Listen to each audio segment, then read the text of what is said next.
तो बड़ी खबर भारत बांग्लादेश तनाव को लेकर, जहां पर शेख हसीना की फांसी पर भारत ने जवाब दिया है। बांग्लादेश ने भारत को धमकी दी थी, जिसके बाद भारत के विदेश मंत्रालय की ओर से बाकायदा बयान जारी किया गया है।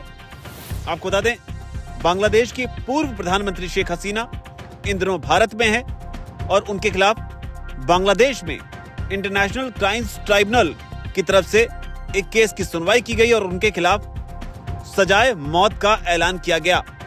उनके ऊपर कई गंभीर आरोप लगे थे, जिसमें हत्या करने का आदेश देने का आरोप था। इसके अलावा भड़काऊ भाषण देकर हिंसा कराने का आरोप था, न्याय में बाधा डालना और सबूत मिटाने की कोशिश करने के आरोप जो हैं वो लगाए गए थे। छात्र अबू सईद की हत्या का आदेश देना, ये भी शेख हसीना पर आरोप था। इसके अलावा 5 लोगों की हत्या कराकर उनकी लाशों को जलाना, तो इस तरह के आरोप जो हैं वो शेख हसीना पर लगाए गए, जिसके बाद उन्हें सजाए मौत का उनके खिलाफ ऐलान किया गया। लेकिन इसके तुरंत बाद बांग्लादेश के विदेश मंत्रालय ने भारत को पत्र लिखा और कहा कि पूर्व प्रधानमंत्री और फरार आरोपी शेख हसीना को भारत तुरंत वापस सौंप दे। इस पत्र में बाकायदा प्रत्यर्पण समझौते का हवाला भी दिया गया और साथ ही कहा गया कि भारत की अनिवार्य जिम्मेदारी बनती है कि वो शेख हसीना को बांग्लादेश वापस भेजे, और अगर भारत ऐसा नहीं करता है तो ये अमित्रतापूर्ण कदम माना जाएगा और साथ ही ये न्याय की अवहेलना होगी। तो ये बांग्लादेश भारत को बोल रहा है।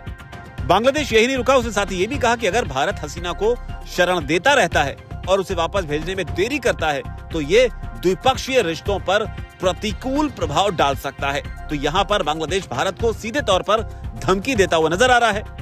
हालांकि उधर शेख हसीना ने भी प्रतिक्रिया दी। उन्होंने सजाए मौत का जो ऐलान किया गया उसे लेकर साफ किया कि ये जो भी निर्णय हुआ है उनके खिलाफ ये बायस्ड है। उन्होंने आईसीसी यानी कि इंटरनेशनल क्रिमिनल कोर्ट का हवाला देते हुए कहा कि यहाँ पर उनके मामले की सुनवाई की जानी चाहिए। लेकिन जो बड़ी बात है वो ये है कि भारत सरकार की ओर से अब इस पूरे मामले पर प्रतिक्रिया सामने आई है। भारत के विदेश मंत्रालय ने बयान जारी किया है, जिसमें भारत की ओर से कहा गया है कि भारत ने इस फैसले को संज्ञान में लिया है। भारत ने याद दिलाया कि वो बांग्लादेश का करीबी पड़ोसी है और बांग्लादेश के लोगों के हित, शांति और लोकतंत्र, सभी समुदायों की भागीदारी और देश में स्थिरता के लिए प्रतिबद्ध है।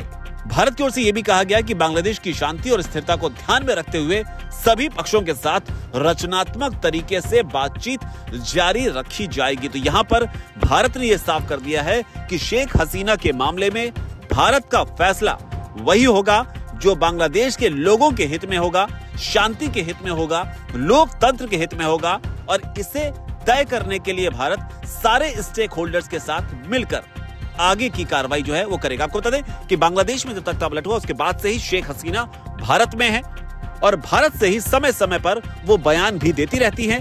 भारत और बांग्लादेश के रिश्ते सन 1971 से खास रहे हैं, क्योंकि बांग्लादेश के जन्म में ही भारत का बहुत बड़ा रोल था।